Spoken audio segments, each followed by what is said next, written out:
বাড়িতে ঢুকে এক মহিলাকে প্রাণনাশের হুমকি, সঙ্গে লাগাতার ভাবে হুমকি দিয়ে যাওয়া হচ্ছে প্রতিদিন, এমনই অভিযোগ তুলেছে নির্যাতিতা মহিলা। তবে এই ঘটনাকে কেন্দ্র করে চাঞ্চল্য ছড়িয়েছে আমতলী থানা এলাকাতে। অভিযোগ ধারালো দা নিয়ে বাড়িতে ঢুকে মহিলাকে ভয় দেখিয়ে বদ উদ্দেশ্য চরিতার্থ করার চেষ্টা চালিয়েছে কিছু দুষ্কৃতিকারীরা। ঘটনায় আতঙ্কিত নির্যাতিতা মহিলা থানায় মামলা দায়ের করেছেন, দোষীদের কঠোর শাস্তির দাবি জানিয়েছেন।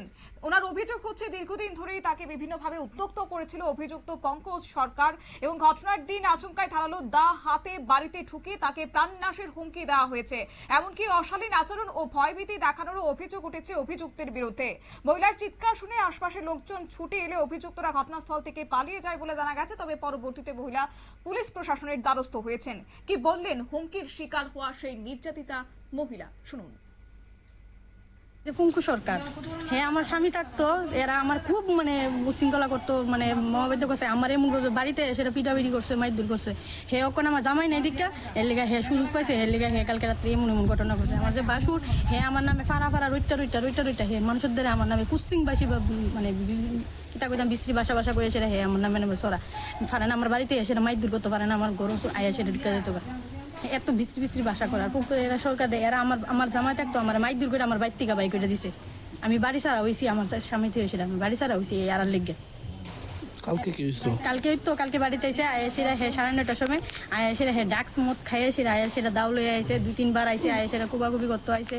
এরপরে পাড়ার মানুষের বাঁচাইছে, এর ভিতরে তোমরা ঘরে যাও, হে আমার শৈল অবস্থা ধরতো, তোমরা ঘরে যাও। আমরা দরজা লাগে সারা রাত্র আমরা একটা মানুষ ঘুমাইছি না, 2টা মানুষ আমরা একটা রাত্র ঘুমাইছি না। এবার পুলিশ এসে সেটা দেখা গেছে, পুলিশ ছবি টবি তুলে লয়ে গেছে, পুলিশ ইয়ে করে গেছে। হে কিতা বলতাম হেরে কেউ ধরে রাখানোর মতন নাই। নামগুলি তো পঙ্কু সরকার আর ভবন দে।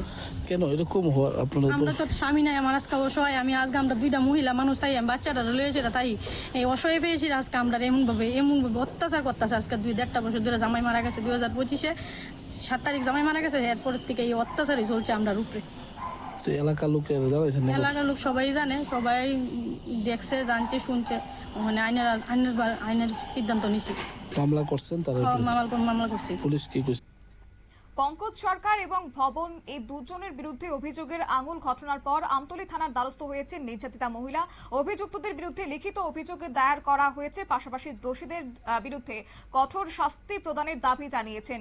এদিকে অভিযোগের ভিত্তিতে তদন্ত শুরু করেছে আমতলী থানার পুলিশ। পুরো ঘটনাকে ঘিরে এখন গোটা এলাকা জুড়ে একটা চাঞ্চল্যের পরিবেশ সৃষ্টি হয়েছে। আতঙ্কে দিন গুজরান করছে সেই নির্যাতিতা মহিলা। এখন দেখার বিষয় হচ্ছে পুলিশের দ্বারস্থ হওয়ার পর আদৌ কোন রকমের ব্যবস্থা গ্রহণ করা হয় কিনা অভিযুক্তদের বিরুদ্ধে। নিয়ে নিচ্ছি ছোট্ট একটি বিজ্ঞাপন বিরতি, সঙ্গে থাকুন।